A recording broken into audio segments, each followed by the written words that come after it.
भारत माता की। जनरली नेता लोग माइक से चिपकना ज़्यादा पसंद करते हैं। मैं माइक से थोड़ा भागना चाहता हूँ, लेकिन फिर भी बुला ही लेते हैं। मैं बहुत आभारी हूँ परम पूज्य 108 प्रमुख सागर जी महाराज जी का और दार्जिलिंग तराई डूवर्स की जनता की ओर से इस पवित्र धरती पे मैं आपका स्वागत करता हूँ, अभिनंदन करता हूँ। और साथ में इस मंच पे समस्त संतगण उपस्थित है और श्याम चरण दा और सभी संघ परिवार के वरिष्ठ पदाधिकारी अधिकारीगण यहाँ पे उपस्थित है। और अक्सर जिनको मैं सिलीगुड़ी के वोटर्स या जनता नहीं बोलता, मेरे सभी परिवार के सदस्यगण यहाँ पे उपस्थित है। मैं आप सबका भी अभिनंदन करता हूँ। और मुझे आपने निमंत्रण दिया इस पवित्र अक्षय तृतीया के पावन अवसर पे, और उससे भी ज़्यादा जो है हमें खुशी और संतुष्टि इस बात की है कि परम पूज्य महाराज जी का दर्शन और उनका आशीर्वाद प्राप्त हुआ और हम सब का जीवन धन्य हुआ, और वो भी इतने पवित्र दिन में। और क्योंकि ये पवित्र दिन जो है जैन समाज तो मनाते ही है और पूरे भारत में इसकी मान्यता है, और बहुत लंबे समय तक भगवान ने तप करके उसके बाद जाकर के पहला आहार आज लिया था। ऐसे शुभ अवसर पे आपके दर्शन हुए और हम सब सिलीगुड़ी की जनता आपके आभारी हैं। मैं बैठे बैठे सोच रहा था, महाराज जी आए, हम सब लोग उनसे भेंट करने के लिए आए हैं, उनको प्रणाम करने के लिए आए, आशीर्वाद लेने के लिए आए। और मैं ऐसे वहाँ पे ये सब होने के बाद बैठे बैठे सोच रहा था आखिर महाराज जी हैं क्या, क्योंकि मेरी उम्र तो अभी बालक जैसी ही है, तो बालक बुद्धि तो वैसे ही होती है। तो मैं ऐसे ही सोच रहा था और महाराज जी को देख रहा था, तो देखते देखते मुझे एक चीज ध्यान में आया, जो चीज शायद बोल करके अगर किसी के मन में वो चीज नहीं घुसती हो, वो अगर साक्षात महाराज जी का जीवन देख ले तो मुझे लगता है सब कुछ उसके अंदर में। और हमारे यही संत समाज है। मैं उनको एक व्यक्ति या एक समाज के एक संत के रूप में नहीं देखता, वो अपने आप में एक इंस्टीट्यूशन है। अपने चरित्र से, अपने व्यवहार से और अपने कर्मों से वो दूसरों को प्रेरणा देते हैं, और ये अद्भुत है।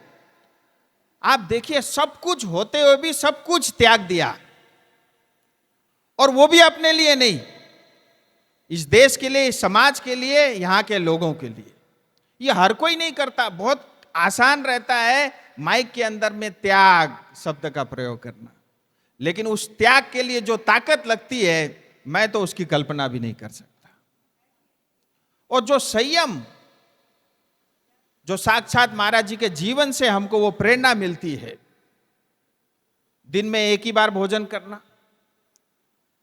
और सब कुछ त्याग करना, सब कुछ अपने मन से लेकर के अपने सब कुछ को जो है कंट्रोल करना, नियंत्रण करना,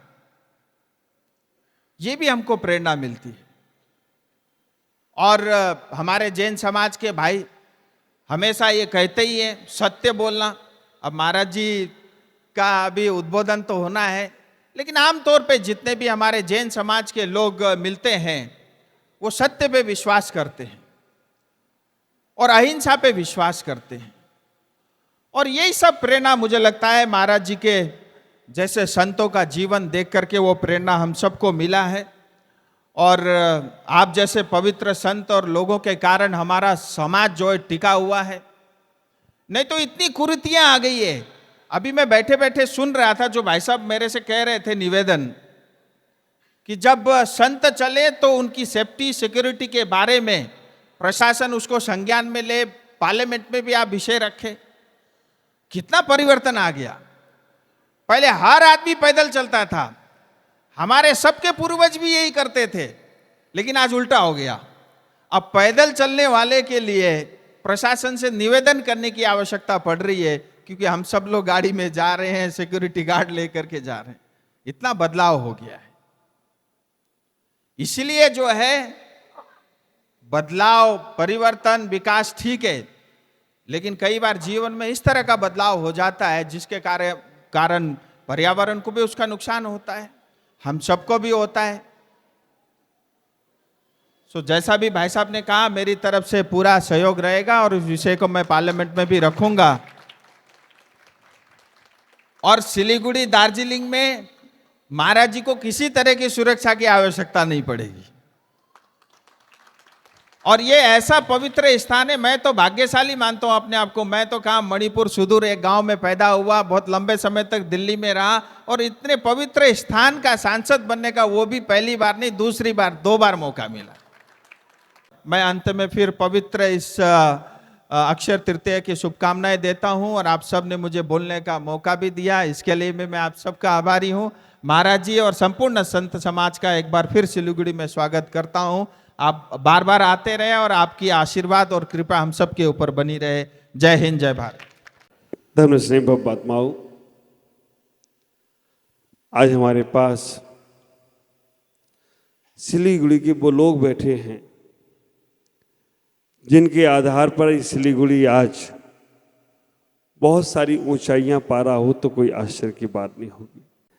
मैं आपसे कहना चाहता हूं, यहां 2 सत्ताएं बैठी हैं, सांसद महोदय बैठे हैं और संत बैठे हैं। ये दोनों के काम क्या हैं? दोनों के काम एक ही हैं, आपके और हमारे काम अलग नहीं है। बस इतना ही अंतर है कि ये तस्वीर बदलते हैं और मैं तकदीर बदलता हूं। ये दोनों ही काम एक से ऐसे ही हैं।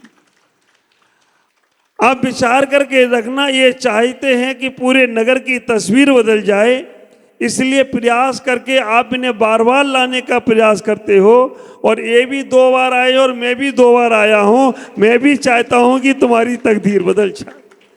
मेरा एक ही संदेशा है, पहले हिंदुस्तान, दूसरे नंबर पर इंसान, तीसरे नंबर पे भगवान। पहले हिंदुस्तान से प्यार करो, फिर इंसान से प्यार करो, फिर अपने अपने भगवान से प्यार करो। तुम्हारा जीवन सार्थक हो जाए तो कोई आश्चर्य की बात नहीं।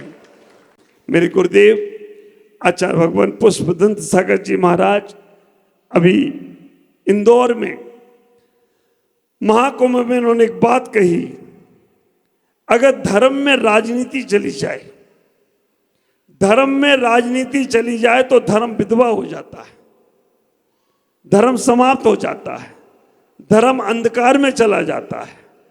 जहां जहां धर्म में राजनीति गई, वहां वहां विध्वंस हो गया। और राजनीति में धर्म चला जाए तो राजनीति ऊंचाइयों को प्राप्त हो जाए तो कोई आश्चर्य की बात नहीं है। हमारे युवा सांसद महोदय हैं जिनके अंदर जज्बा है, जिनके अंदर योग्यता है, जिनके अंदर पात्रता है, और जो बचपन से सोचते थे कि हमें सेवा का भाव रखना है, आज उन्हें परमात्मा ने मौका दिया है। और मुझे मालूम है, अगर ये इसी प्रकार से अपनी भावनाएं रखते रहे तो परिवर्तन का दौर इनको आगे सीएम तक ले जाए तो कोई आश्चर्य की बात नहीं है।